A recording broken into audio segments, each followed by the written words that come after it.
Bryce, what are you doing? Trying to, game. What? This game is really hard. Pac-Man? Yeah. Dude, you're supposed to be playing the game for next week's episode of Arcade Bookshop. I mean, I will. I'm really close to beating this. Right. And what about the book? Huh? We're supposed to finish a book for the podcast, too? Oh, yeah. I finished that last week.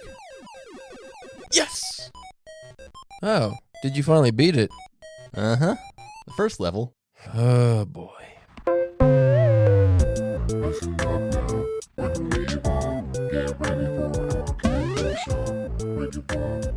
We play a game, check it out. Don't be lame. Listen up now, we can leave on. Get ready for Arcade Bookshop. You can listen to new episodes of Arcade Bookshop every other Monday on Spotify, Apple Podcasts, YouTube, or wherever you get your pods. You'll always find us with a controller in one hand and a book in the other.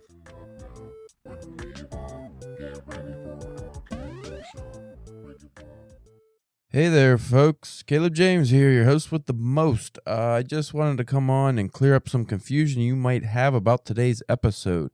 Previously, we announced we were going to interview writer Frances Flannery.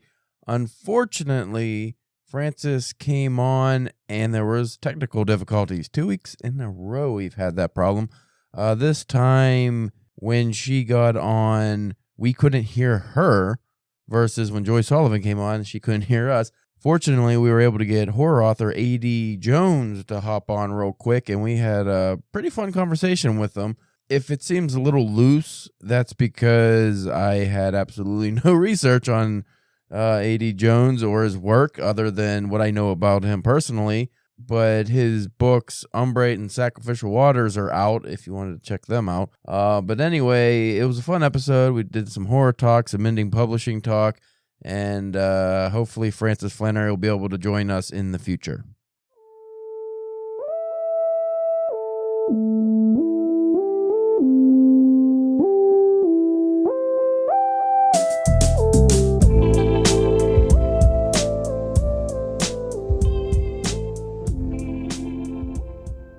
You are listening to the Drunken Pen Writing Podcast. I am your host, Caleb James. With me, as always, Spencer, the Pakistani people pleaser, Church. I gave you a nice name because we have a guest on. I guess I should do a little preamble after I introduce our guest now. You know what? We'll do that post. How about that? Yes. We'll have a very shitty cold open to add to the end of this. But today, the author of Sacrificial Waters, A.D. Jones, is joining us, and he is joining us last minute. So this was not a planned out podcast. So thank you for coming on. You're kind of a lifesaver here. No, it's all good. Pleasure. You just released Umbrate, or not Umbrate, that was your book from last year, Sacrificial Waters. So do you want to tell the folks a little bit about that? Yeah, so it's a horror book. It's more like folk horror, which people tend to think can sometimes go old-fashioned, set in the past. It's not. It's very modern. I sort of, not that I like to compare things, but I sell it as sort of like a folk version of The Ring. It has that sort of people do a thing and then they are targeted by another thing, not to spoil. You don't want to give it. That's the hard thing about giving the synopsis without giving it away. So you could buy that on Amazon right now. Yeah, so the official synopsis for Sacrificial Waters, it's July 2022.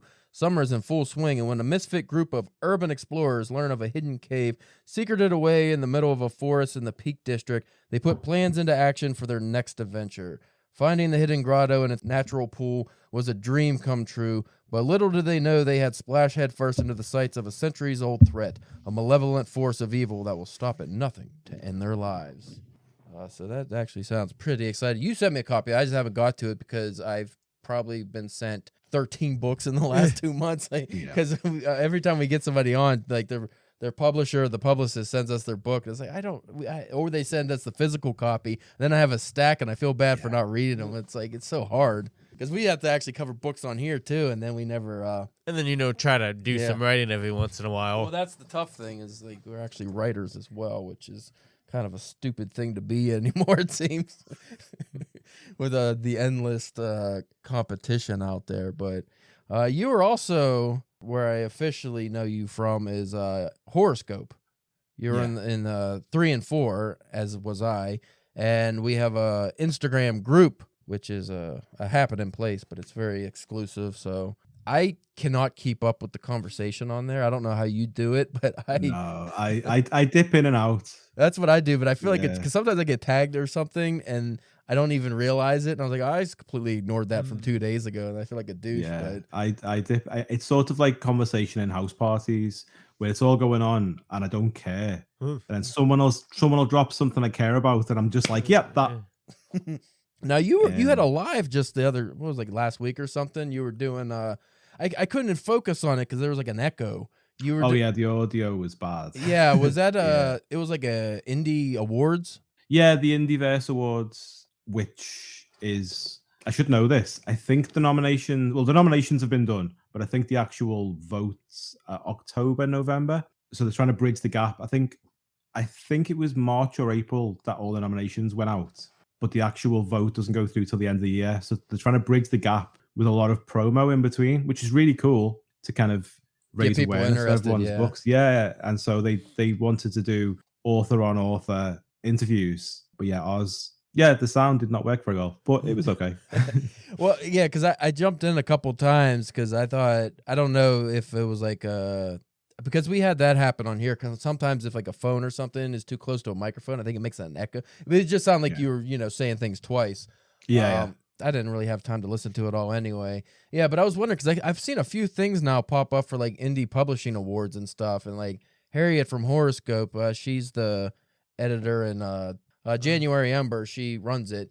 She has been posting stuff about like these different awards, and like you could vote on and stuff, and I wasn't sure if it was like, can anyone vote on it, or is it just like select group of people, or what? No, it's anyone. So it's like fan voting. Yeah, basically. With the Indieverse Awards, I'm not sure how it works as such, but I know it's anyone can do it. Mm-hmm. I was just surprised to be nominated, to be honest. Yeah, that was pretty cool, and I saw it because when I actually saw the list, I was like, oh, like, well, there's different categories, but when I was looking at it, I was like, oh, I actually know a bunch of this stuff now, because I haven't been involved in any of the indie scene like until just recently, probably until the Horoscope stuff, because I just Well, you were trying to do a lot of different literary magazines and stuff like that. Yeah, so when I finally like started dipping my toes into the indie waters, that's when I finally started getting people that actually cared about my writing, because like if you get published by any of the high end reviews and stuff, it's academics, and it's just like the small group of people who are involved in that really care. The indies people, like the indie crowd, is a lot larger. So if you get published in indie stuff that take off, then all of a sudden you can actually get a following, or people at least read your work. But when you unless it's like the New Yorker or something, I don't think anybody really gives too much of a shit about those literary magazines anymore. Yeah, it's crazy because I think I'm nominated for 3 awards for Umbrate, and I found out within our little writers group chat when someone else said, "Oh, congratulations on those awards," and I was like, what are you talking about? So I didn't even know, because it wasn't like people were put in for them as such. People voted for people to be. So you got voted without your knowledge. That's cool. Yeah. So I was like being told, oh, you've got 3 nominations, and I was like, I don't know what you're talking about. And I had to go and find this Indieverse Awards page and figure out what I was nominated for, which was really cool. But Start voting for yourself a whole bunch of times. yeah. Create a bunch of fake accounts. Yeah. Now with Umbrate, that was your first novel. Mm-hmm. So did you shop that around at all, or did you just want to go the strict indie route? No, straight to it. I mean, people I spoke to at the time were like, you should probably shop it around because it's got quite a solid thriller vibe, but apparently thrillers are very sought after at the moment. Mm-hmm. But I'm an impatient person, and when I've done something, I want it to be out there. And so shopping around obviously takes time. And then while the goal is to have someone pick it up, they go, yeah, we'll pick that up and release it in 18 months. Yeah. Well, that's the thing. We've talked to a lot of smaller press publishers and just people who are actually published by Penguin and stuff. And the pros and cons, it's getting more and more to the point where I'm not sure if it's actually worth it to get published by, any of the big publishers, just for the fact that, one, you have to wait forever, but two, you still have to do almost all your own promotion and marketing. Yeah. They might set up book signings and stuff for you that you have to go to, but you still have to do so much work on your own. And you get so much less profit. Is it even worth it? Like, I don't know. Yeah. Other Yeah, than I maybe the think- exposure, and you can get into, big bookstores and book chains, but that's And it'd be the think- nice thing to just have checked off on the list, but yeah. I suppose it's the monetary side if they can push you in a way that can spike that for sales, but without sounding like some kind of martyr. I don't do it for that. Well, like you said, like you want your work out there to be Yeah. read as soon as possible, really, because also when you're writing genre fiction, a big problem is you don't know if what you wrote, like it might be something that people are very interested in at the moment that you're ready to release it. But if you wait those 18 months, that might be a trend that's passed, or that might be Yeah. something where it's like, well, no, now we're all back on zombies or vampires or whatever it is. And then suddenly you have a book that nobody wants to read because they're on to something else. So Yeah. I'm all for like getting it out there as soon as you can. And then again, the whole thing with keeping all the profits, okay, so to play devil's advocate, it is nice when you go and get traditionally published because now you have an editor that you don't have to pay for. You don't have to do the book design, though oftentimes you get a shitty book cover now because they just use AI and whatever garbage they can put together. You have to wait forever, and unless you're an excellent author who hits at the right moment, most likely people aren't going to know about your book anyway. Because I've talked to people who, like, say they get published through Penguin, and Penguin halfway through the process decides, oh, you know what, this isn't going to sell. They'll just shelf your book, and you have no rights to it, so you can never put it out. Or they can do a quick run of it, and for those who don't know, like say a Barnes & Noble, you get your book in Barnes & Noble, they have to order so many copies, but what doesn't sell goes back to the publisher. And when that happens, oftentimes they just shelf the book, and now you can't sell your own book anymore because you don't have the rights to it. And until the licensing or however that works runs out and you get the rights back, which is usually a long time, nobody's going to be able to read that book unless they get it out of print, printing. So like on eBay or something, but it's just like that would suck so bad to not be able to get your own book. Just give to somebody. Like, hey, I can't get you a new printing of my book because, they said, fuck you, you didn't sell enough, and now you're on your own. I think people as well think that being a published author, traditionally published author, is making it, and that's not the case. It's not a case of, oh, well, I'm traditionally published, so therefore my career now is writer. So many traditionally published authors are still working full-time jobs like indie authors are. I think it's when you got to cross, there's a boundary within the boundary to cross first that people don't realize. Yeah, and you might get a decent advance, especially if you, like a lot of publishers want trilogies or series. So if you're writing something like that, you might get a decent advance, but you still like the royalties and all that stuff, and then the rights you probably sign away. Unless you are somewhat established already, you're probably not going to get the movie rights, the international rights, the streaming rights. So you're not going to make a lot of money off of your work, whereas indie, you own everything. It's just a matter of how well you can promote yourself. And then also just the fact that you can, say you only have 200 or 300 loyal readers. Like that's your readership. But if you sell your book for $20 and all 200 people that like your work buy that book, that's a good chunk of change versus, whatever piddly royalties you might get off maybe the same amount of sales because you wrote a crime fiction book and it just happened to fall in the middle of almost 1 million crime fiction books. Like you're not going to outsell, your Stephen Kings, your James Pattersons, your Neil Gaimans. So your book would have to either really stand out, have to hit a certain wave that people, you end up on Oprah or something, like somebody influential picks up your work. But if that doesn't happen and you don't get any kind of notable reception, your book falls off and there's nothing to do with it. But if you're an indie writer, your book might not do well. It could flounder, and then you could eventually re-release it, and maybe you hit the right trend or something, and then it takes off, and all the profits are yours, all the readership you build is yours, and you don't have to deal with all that other bullshit, which Again, I just, other than saying, oh, I got published by a big publisher, I'm somebody now. Other than that, there's not that much that's really No. worth the traditional publishing route anymore, because they don't actually give a shit about books, it seems like, which is sad to say. Yeah, I think as well with the small scale, this might sound weird, but I feel like you notice the impact as well because it's such a small scale. If someone buys my book and reads it and they review it, the odds are they'll tag me directly in it. Mm-hmm. I'll see that. So when 50 people read my book, I've probably seen 50 people's opinion. Whereas if I'm just some faceless person and my book's being sold, yeah, more copies are being sold, but I might have to go and scour the internet for those reviews. Well, the big publishers also want to get the most generalized audience. So they just, they want the suburban moms. They want basically just anybody they can get. Versus who might actually like your book. So you could actually get negative reviews, even though you get more reviews, just because the net they cast was too wide.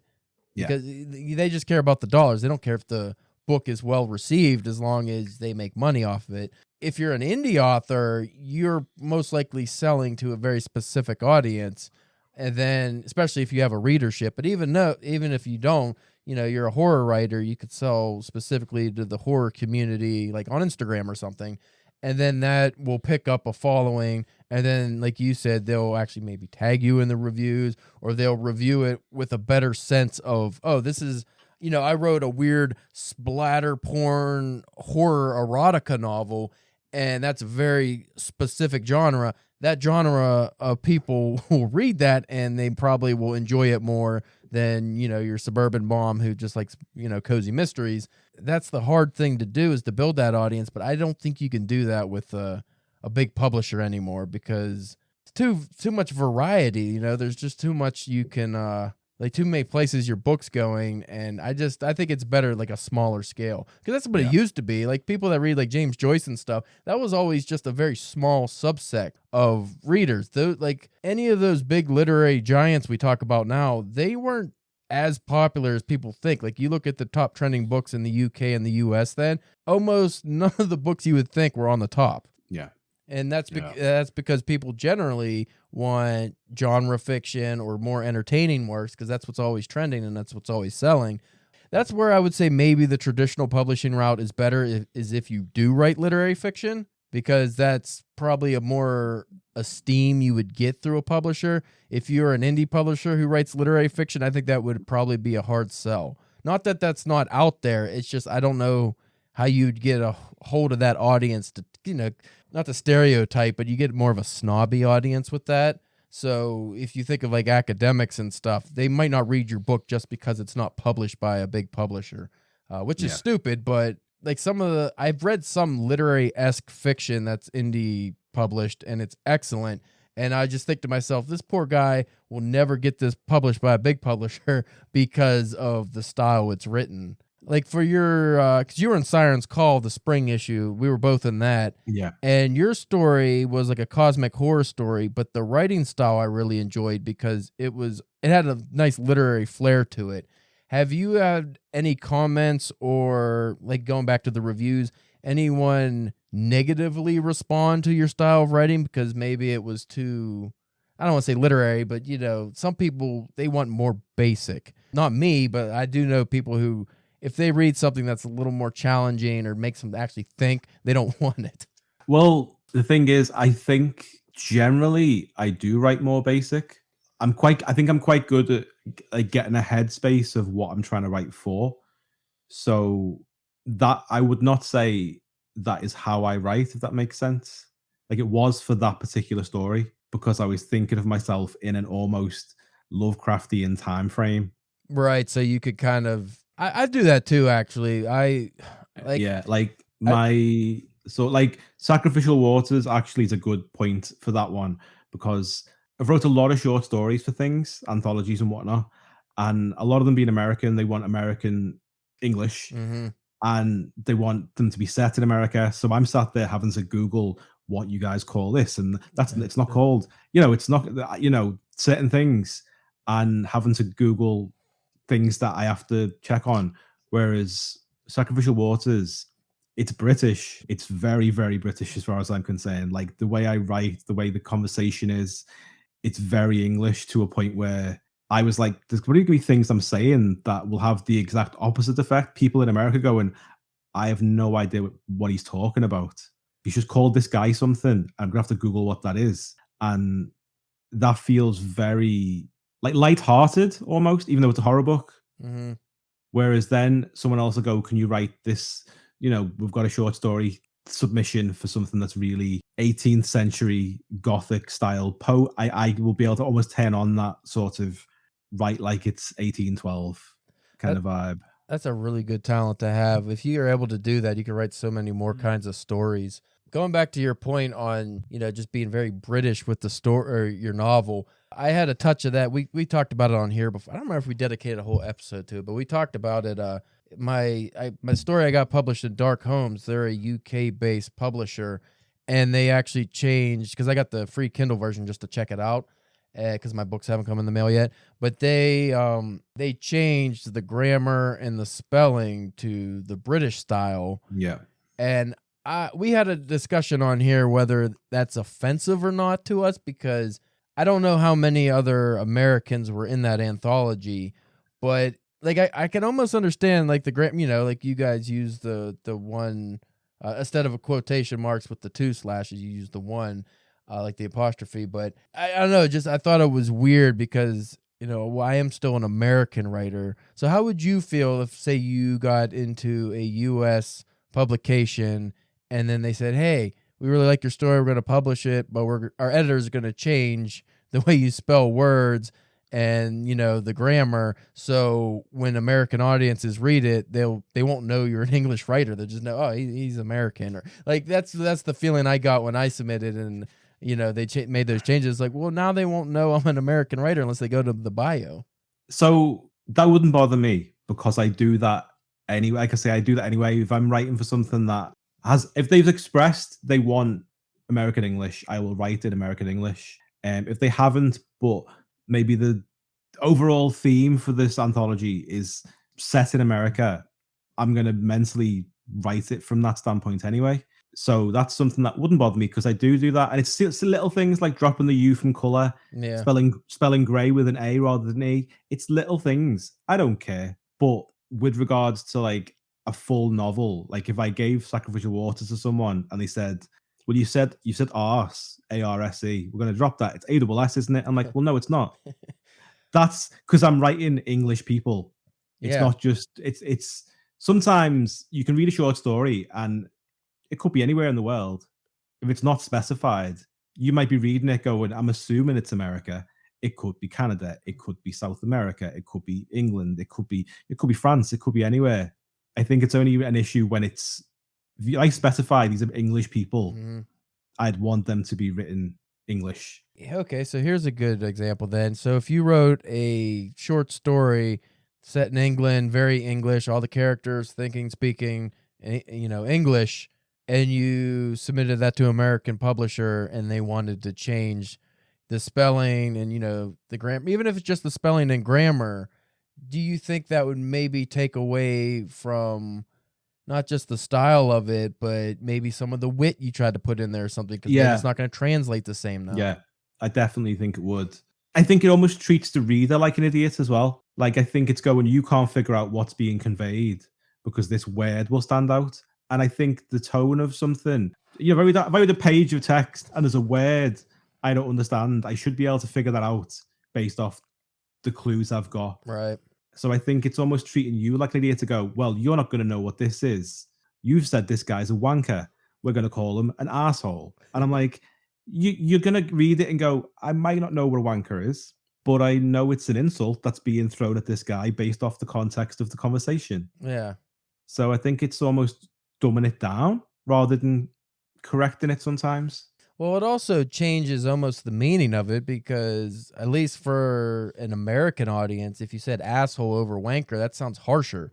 Yeah. I don't know how it would be translated over there, but I also think of things like just the stupid things like, okay, if I wrote a story in American English and I submitted it to a UK publisher and they changed the spelling and grammar to make it, in the English style, the British style, but say I say something about somebody's pants, or like you guys have pants and trousers and they mean different things.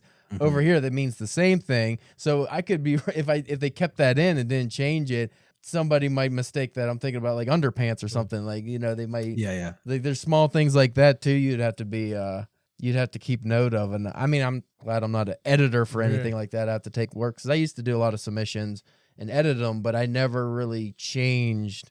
Like whenever we had the DPW website up and stuff and we published on there, any submissions I got, if it was in a, British English style, or the American style, whatever it was, I just kept it that way. Like I didn't change it, because I just felt like, well, this is the style it's written. It should stay that way. But I'm also not, we weren't putting out actual anthology books or anything like that. So there is something about consistency that does make sense to me. Like if you want every story to have a consistent flow with the formatting and the grammar and stuff, I get it. I just think it shouldn't be a major focus normally. Like all the changes, I don't really know the point. No, and I said this in an interview once a while ago, when someone said to me, a lot of the short stories I've written that people have read seem to be set in America. And they were like, why is that? Because you're English. That doesn't make any sense. You'd think you'd write. And my initial point was straight away was writing in America gives me things I haven't got access to writing in England. Guns, for instance. And it seems like a ridiculous thing to say, but we don't have them over here. So as if you're writing a horror or a thriller book, the existence of a gun is a big deal breaker for a lot of scenes. If I'm like, I've got a monster, for instance, I'm writing, there's a monster, we need to kill that. Much easier when you've got access to guns. Mm-hmm. So it makes it easier for me to write something set in America, just so I've not got to explain how that gun came into existence. That's the same thing as if you're writing a story set in the 80s and now all of a sudden you have to figure out, or it's easier to write a story set in the 80s because you don't have a cell phone being this pesky plot breaker. Yes. Whereas now, like, I struggle with that all the time because I'm like, oh, fuck, I wrote this whole story and I completely forgot that cell phones exist and why are our characters just not using their phones for whatever reason? And I hate...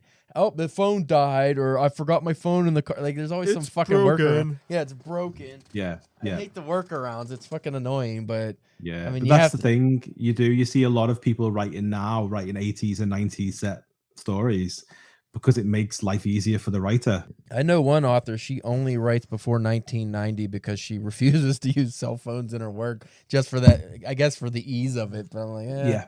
I like that gun point though, because I always didn't thought think about that. Yeah, because I've written some stories. Well, usually they're old, like medieval time type of deal, so you wouldn't have that problem. But I've thought about just writing different stories set in like the UK or something, usually Ireland. But I'm just like, it's a lot more interesting now because now I don't have to worry about guns because that's the easiest solver of problems. Oh yeah, for plots if you're having monsters or a serial killer, because then it's like, well, now I actually have to figure out a way.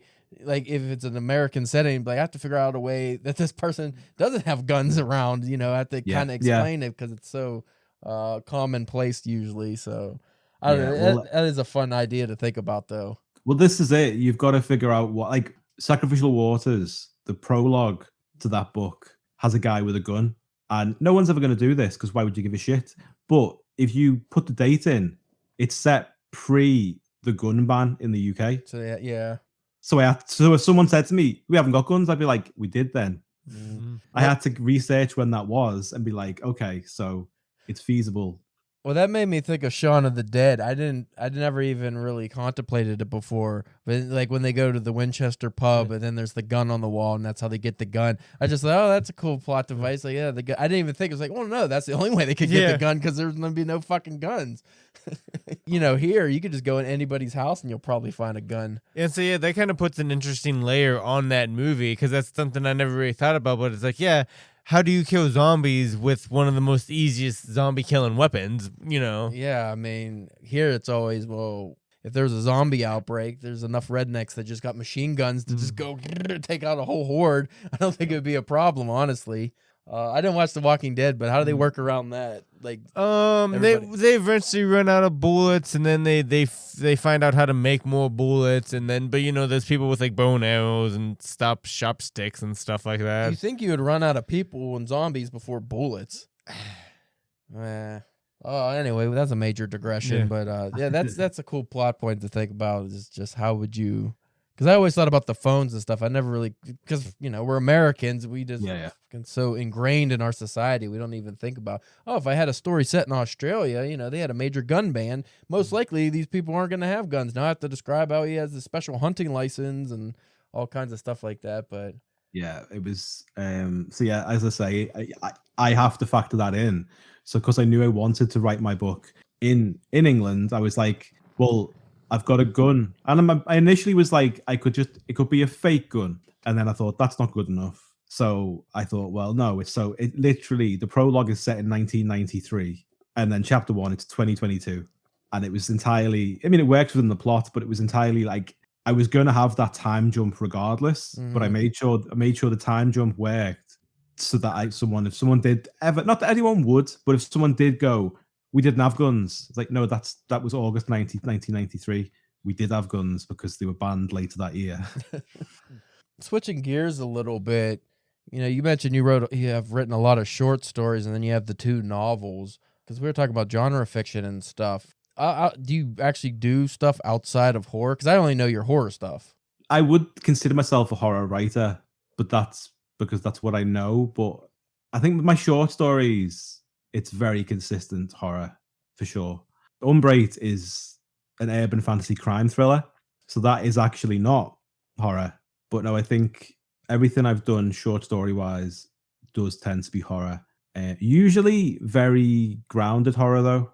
I tend to go for the cannibals and serial killers over the monsters. Although I do like a good monster story. I find I'm pretty much the same in that regard, but sometimes a monster story just calls to you. You just have to write a weird monster story. From a personal standpoint, I always find the real people scarier solely because those people exist. Mm-hmm. Monsters are great and they're fun to write, but I feel less scared when I read them because I'm like, well, they are not real. Whereas when it's some guy who's just insane with an axe, I'm like, that happens all the time.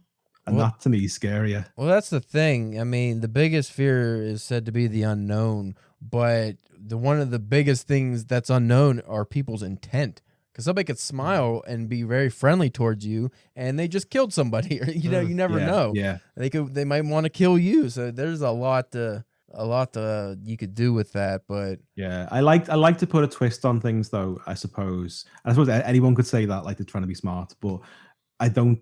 I try and divert from the straight up obvious things. Like there's a anthology coming out, I think the end of June, maybe early July, which is all about curses. And the whole book is just like everyone's got a cursed object that causes a curse. Mm-hmm. And people would, so I was trying to think of an idea and people were throwing things at me and they were all really horrific in like a disgusting, horrific, horrifying way. And I thought, I don't want that. I want it to be horrible, but I want it to be so more subtle that it's so subtle it's almost worse. And so sort of I went down a whole different direction. And then there is a werewolf anthology coming out again, I think July they're scheduling for. All werewolf stories, and I've gone with a total. I mean, this is kind of a spoiler, but I don't care. I've gone for this sort of integrated werewolf society hiding within, that's not new. That's been done, but it's the concept of like we integrate and keep ourselves to ourselves within normal society. But if one of us does get out of line, where's the policing of that? Yeah. So that's. I mean, it's a horror story, but it's not really. Someone could say to you that's a fantasy story. It just has like horror elements. Well, yeah. That's the funny thing. Like for me, I wouldn't consider myself a horror writer, even though the majority of things I've had published lately have been horror. But even so, I usually probably steer more towards the fantasy elements of it. It's funny you brought up the werewolf because I wrote a werewolf story recently. I really like it, and I submitted it somewhere. I had no idea about the werewolf anthology that it would have probably been perfect for because I've never written a werewolf story before. And yeah, it was my first one. Yeah, so I mean, I'll see if that gets accepted. If not, then maybe I'll find another werewolf because that seems to be something I've seen before, though. Usually they're already published somewhere, but I've seen a lot of werewolf anthologies with different themes. Yeah, but I think sometimes like there's nothing wrong with the classics, but it's too easy. Like there was another werewolf anthology that I didn't submit anything to because they kind of clashed, and I was like, I'm just gonna pick one. Yeah. But I did see a post from the first one. updating it and saying, guys, keep sending your stories, but can we avoid the 18th century village with a werewolf in the woods? And I thought, well, it's a classic, but yeah, if there's 27 people sending the same story, they were like, give us something else, give us futuristic, give us this, give it, That I'm not going to give it away because I don't have the rights to announce it, but we are working actually on stories for a very specific themed anthology. And the only caveat I have with themed anthologies like that, especially if it's a prompt, how do you get, like you said, maybe 27 writers using the same prompt but telling different stories? That's difficult. Yeah. And I mean, you have to get a talented group to make it so you don't get reader fatigue. Because that could happen very easily, even if the stories are varied, where it's like, oh, I really like this theme, and these people are writing all very vastly different stories, but it still has that same prompt, and I don't care. They keep reading that. That's the only caveat I have with those. Yeah, I think there needs to be a broadness to the brief. I think when someone goes, here's a very direct brief that you can do what you want with, but you're like, but I can't really, can I? Because you've put me in that box. And it shows as well sometimes when the brief is open enough, because writers, not all of them, I suppose, but writers are generally very clever at thinking of these things. If you give them quite a long leash, they'll run with it. Yeah. So if you box them too much, then you're going to get 20 of the same story. Whereas if you give them the breadcrumbs and go, come back to this, but go wherever you need to go, it will show. There's, again, another anthology that's coming out on the 21st of this month that I'm in, and it came together so quickly because it's Dark Village Publications. They came to a few writers and said, guys, we want stories that use the 7 deadly sins, but we want you to use more than one of them. And that was kind of it, because I think if they said 7 deadly sins, pick one, do a story, that'd probably suck. Yes. It would just be like, oh, well, I've picked wrath, I will go and kill everyone. I've picked sloth, I am fat and lazy. Where they were like, we're not saying, and again, they were like, not saying go down a demonic route. You can go down a very normal, but just your story needs to incorporate 2 of those sins in some way, which gives a lot of freedom, but you still got that tether to the overall brief. And you could tell it worked because the book came together so quickly. We were all going, yeah, I'm done. This is it out there. I tend to find, like, it's not on purpose, but when I write short stories, 3,000 to 4,000 words is kind of like my sweet spot. It tends to happen that way, which is often kind of what they want in a lot of briefs. Yeah, that's usually the limit. Yeah, and this, without trying, I think it was 6, so not a lot bigger, but it was almost half to a third again because it just flowed so easily. Well, I agree with you. The more variety you have in a theme or prompt, the better work I think you're going to get. Like, I think of last year, now I haven't read, I don't even know if it came out, but I remember seeing a call for a Nirvana-themed anthology. Yes. And it had to be, your story had to be, I think, based off a Nirvana song. And there was only so many stories they were taking, and no one was allowed to write, like, if I wrote one song, you couldn't write that song. Yeah. So that's good because then it's, various. Now that sucks going in him. Like, I hope somebody's not trying to write another story with this song. You have to, beat it out because they didn't have like our horoscope group. We have, with the anthology some of us are working on. We could be like, hey, I'm gonna write this kind of story. Are any of you guys doing that? But that didn't have that, so it's just like first come first serve. That kind of sucks. Like, because now you're not just competing with people, but you might have 2 stories based off the same song that are really good, and now the editor just has to choose which one. And it's like, I literally only lost out because they just the preference. But well, that's what I say. That's what I liked about the Deadly Sins one that you're doing, is because not only like does it give you more things, but it's like less chance of different writers writing about the same subject, like, because if you're just doing the one sin, it's like everybody's gonna just do lust or whatever. Now it's easier for so it's not only good for the writers, but it's also better for the reader, audience that is reading it too. Yeah, absolutely. And I think for me personally, I instantly jumped on Pride I used multiple, but that was where I jumped. Where I think if you had one, you're kind of going to jump for the wrath or the lust. They seem to be the obvious choices for a story with one. With my brain went straight to, I think I used pride and greed and combine those two. The only downfall when you write for specific themes or prompts, if you don't get accepted, and I've had this happen a couple times now, so I wrote for a story for Writers Retreat, and that didn't get accepted, and now I have a story with a topic that most publications don't want. They don't want stories about writers. So I'm like, what the fuck do I do with this now? And I've had that happen a couple times. I've had it was a contest. They wanted it was I forget what the exact theme was, but it was something with dreams, and it had to be a very weird, fantastical dream type of story. So I did that, and I didn't win the contest, and now I'm like, well, now what do I do with this story? So that's where you can go wrong if you submit to different anthologies or things that are very specific. So that Deadly Sins one, you could have a really good story that'll, be fine and gets accepted somewhere else. But you can also have, if it's very specific to the theme, it might not be able to, you might not be able to find as many publications that would want it. I've had, going back to the werewolf story, the publication that I found, it was just the first one I saw that was accepted. I was like, yeah, they can get this one. But they had a sub-theme where you had to insert you, the author, in the story and get killed. So you have to kill yourself in a story.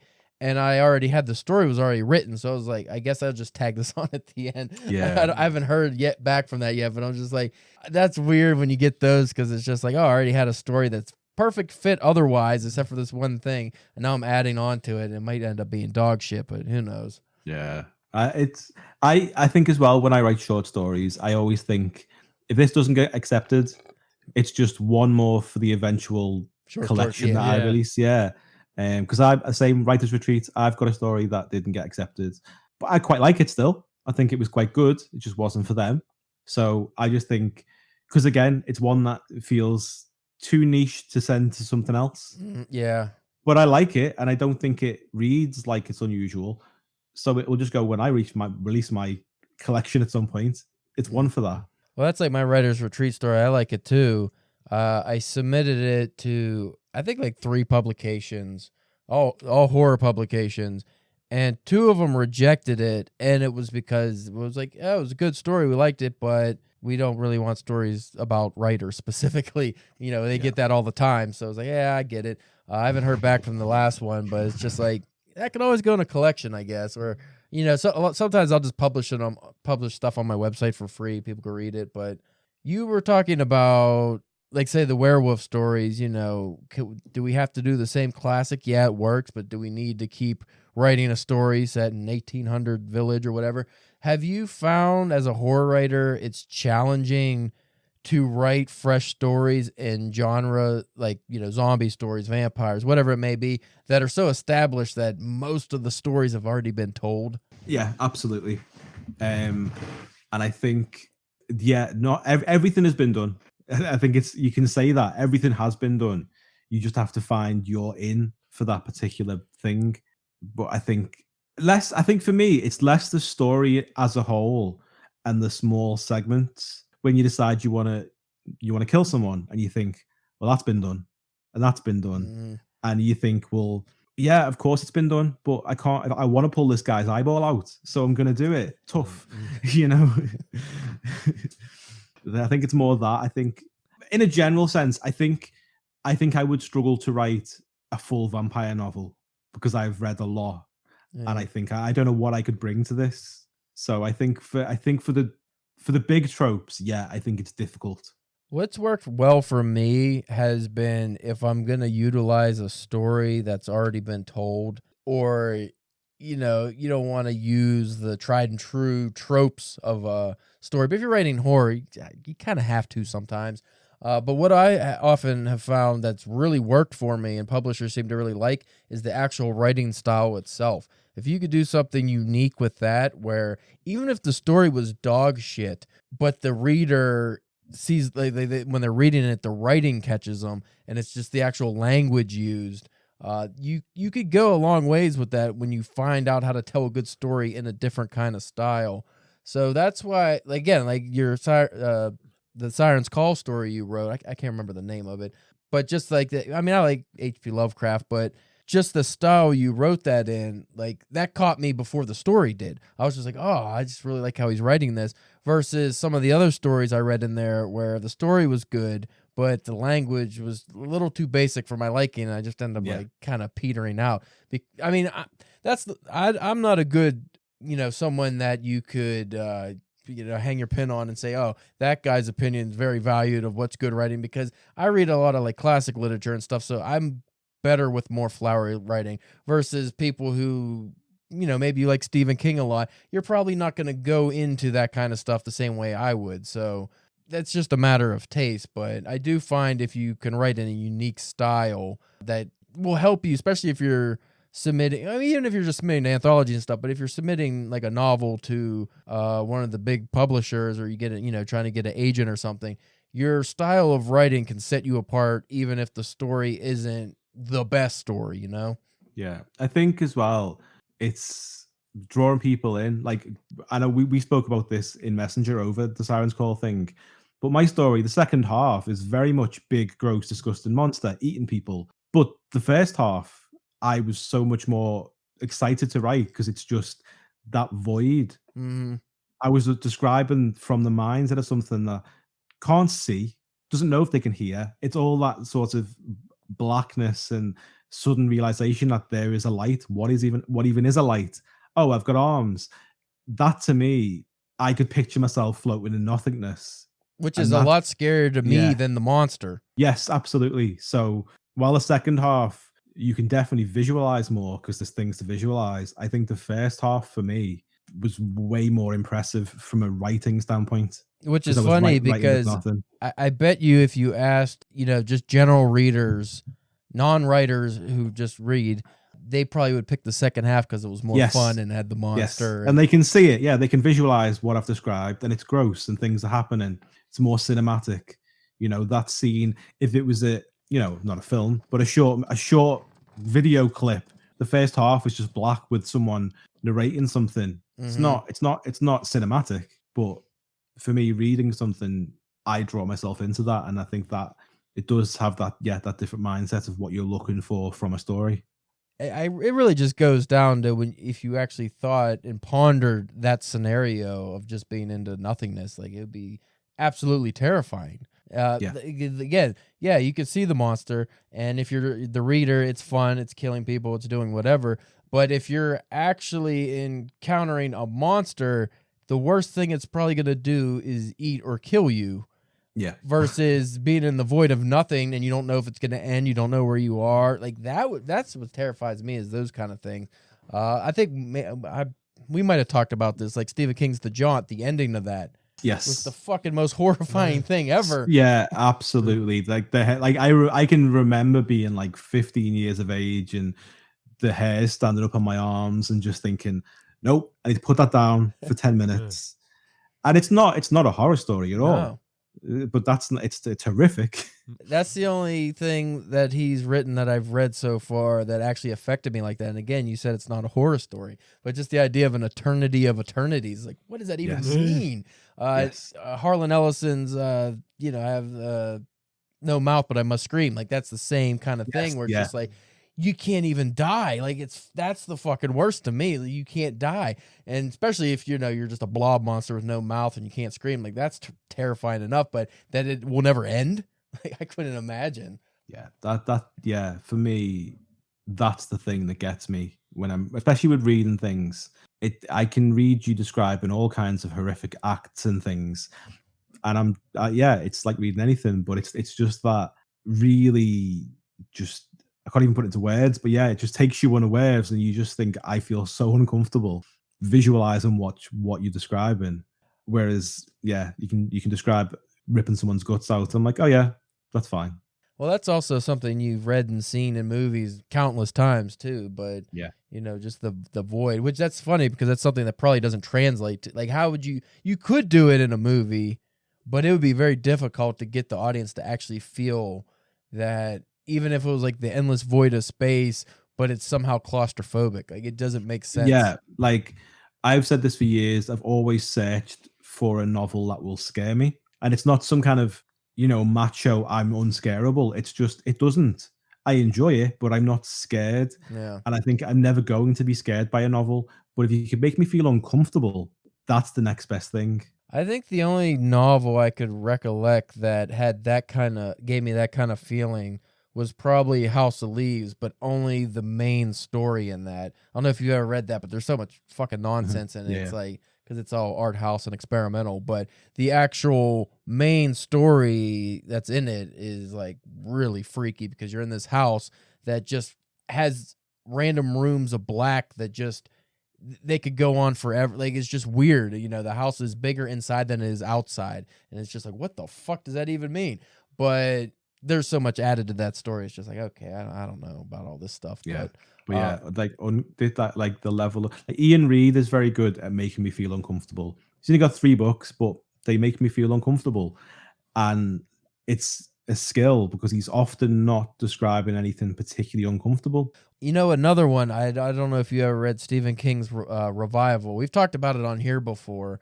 I don't want to give anything away, but the ending of that book is Chilling. it's such a rapid change from how the rest of the book is, and it just goes full cosmic horror, and you're just like, what the fuck? And that was another instance where I was just like, that is like the fate is worse than death. Like what could possibly happen or what could possibly exist is worse than anything you can imagine. And when a writer could catch you like that, you're like, holy shit. I again, the uncomfortable, that's what. Yeah. Because I've never read a book that scared me. I never watched a movie that really scared me, except for maybe when I was like a little kid. But yeah, because I always think that's funny. And I don't know if it's just because we write horror and we're actually imagining these things. But I do know people, and I've seen like different horror groups online, or like people who just watch the movies and stuff, and it's like, oh, it's so scary. I couldn't sleep for weeks, and I'm like, really? But I guess that's just maybe the type of person. If you just had like a normal upbringing and you aren't, not thinking about what sound would it make if you slowly cut someone's head off? Maybe I should research that. Like people who don't think like that probably would disturb them. Whereas people like us were just like, oh, that's kind of interesting, Yeah, I think your average writers, especially horror writers, Google search history is a dark place. You get a lot of people in trouble. Yeah. When you Google and again, like I know this is just a me thing. I hope it's not just a me thing.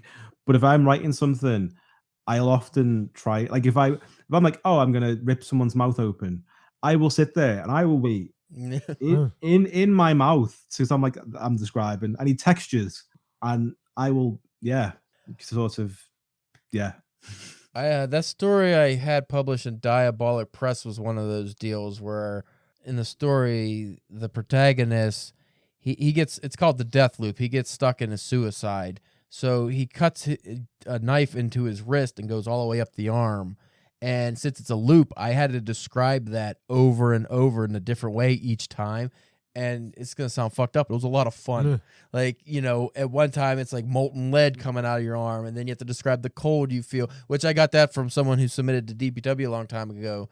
It was a kid who, like a young guy, he submitted a story about the protagonist getting his arm cut off, but it was because it was his story. Like he got his arm cut off and he was talking, and I actually, because he wasn't a writer up until he tried that story, so I actually had to tell him like kind of, here's how you can make this more effective and stuff. But the actual visceralness of getting your arm getting cut off and like the cold you feel when your blood leaves your body and stuff was something, because I never experienced it and I haven't read that. I was like, ooh, that's fucked up. And then having somebody that actually experienced that tell you is like, ooh.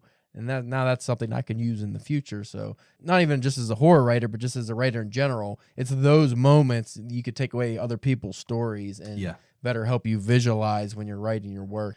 We're nearing the hour mark, so I probably should wrap this up. But to end it, how about this? Have you ever written something that gave yourself like the ick? Like it was either disturbing, gross, just like made you cringe because it was so brutal. Have you ever had that happen? Because I've only had that happen, I think, once or twice. Are we talking the whole story or individual like moments? It could just be a Either. scene. Like you think about somebody getting like pliers in their mouth and the squeezes your molar and it explodes, and you actually think, what would that feel like? And then it fucks you up a little bit. Yes. Very recently I wrote a story, and the scene had someone having a broken plate forced into the mouth. Oh. And the flesh and the gross and the pain was fine, but I described the feel of the broken ceramic across his teeth, and that line I could feel it. Oh. That broken porcelain. Yeah. Just you mentioning it, I went, my teeth. Yeah.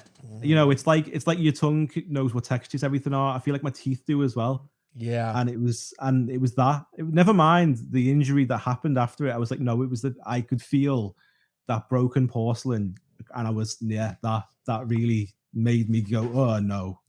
I think one time I wrote a scene, something to do with somebody's eyeball, and that's one of those ones that can always Eyes always get me too. Like in movies, like much don't give me stuff, but like if somebody's putting like glass or needle into an eye, that one that always gets me go, ugh, gross. There is a really good, really short story by Robert McCammon called Pin, and the whole story is a guy slowly bringing a pin towards his own eyeball, and it's fantastic because it's not like a 2-page thing. It's like maybe a 20-page thing. So it's, you know, not super short, but he's conversing with himself, but he's talking to the pin. So he's having this conversation and he's just, every so often he'll be having some kind of conversation and he'll go, just a bit closer, a little bit closer. It's always there. We're almost there now. Just, you can feel it grazing. And yeah. That goes in with word choices too, because there's so many, like you said, grazing. When you describe like just the scratching of the thin film of the eye, like, I don't fucking like it. Anyway, we've hit the hour mark. Yeah, I won't waste any more of your time, but this is the promotional part of the show, so feel free to promote your work, your social medias, websites, all that fun stuff.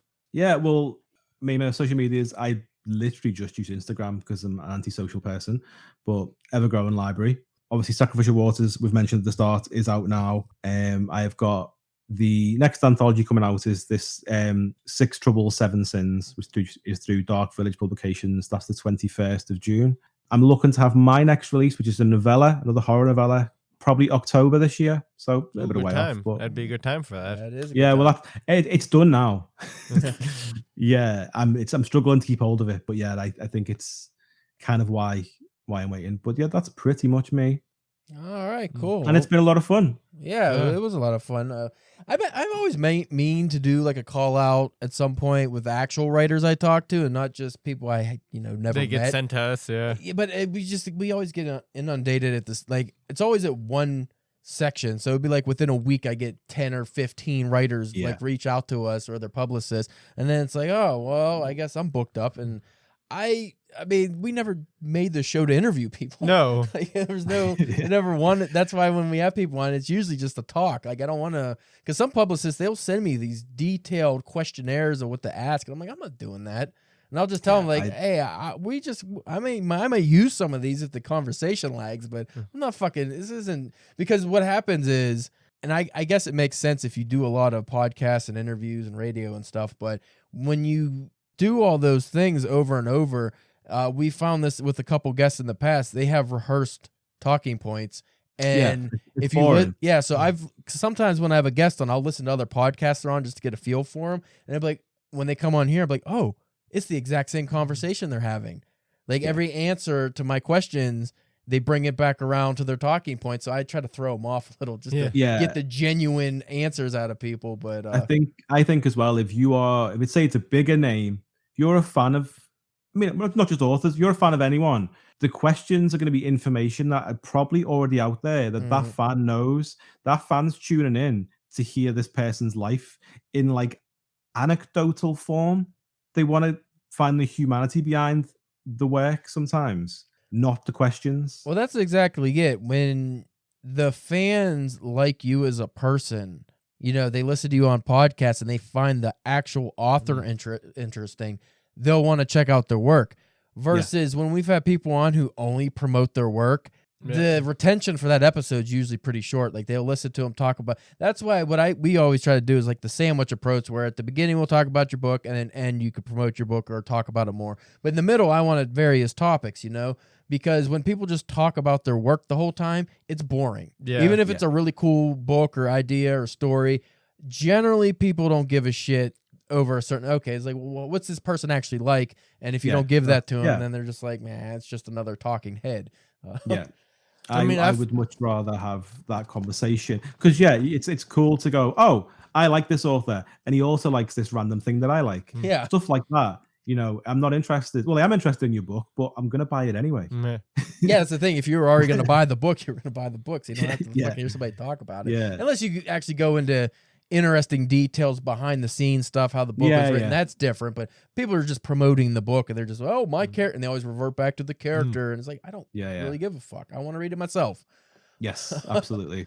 Anyway, that was another fine episode down in the books. If you folks want to check us out, we are on X, Instagram, Facebook, and YouTube at DPW Podcast.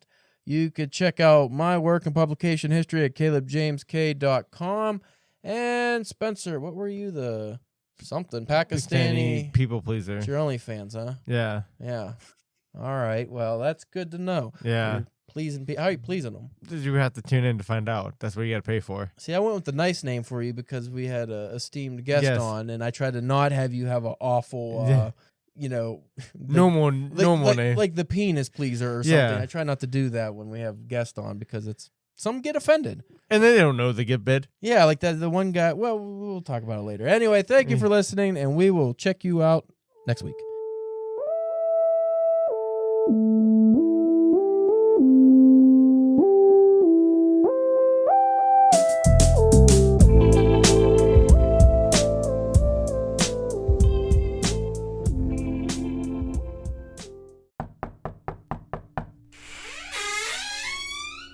Hey, Caleb, you wanted to see me?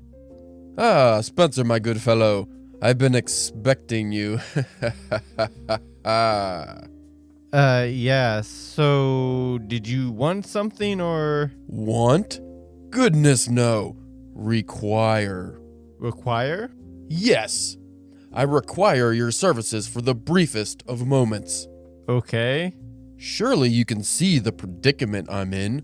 Well, actually, no, I can't. I lost my glasses at the pub last night. A pub, you say? Surely you can't be serious. As serious as a fought during a recto exam. And stop calling me Shirley. Rightio. Anyway, if your spectacles were affixed upon your face, you'd see that I, the host of the most prodigious writing and books podcast in the business, has been immobilized by a rather substantial stack of fallen folios. What? My to-read pile finally fell on me while I was taking a nap. But you're on a podcast table. I hardly see how that matters. And you're naked. I hardly see how that matters. Dude, your hairy ass is touching my drink coaster. I hardly see how that matters. It matters to me. Can you just unbury me?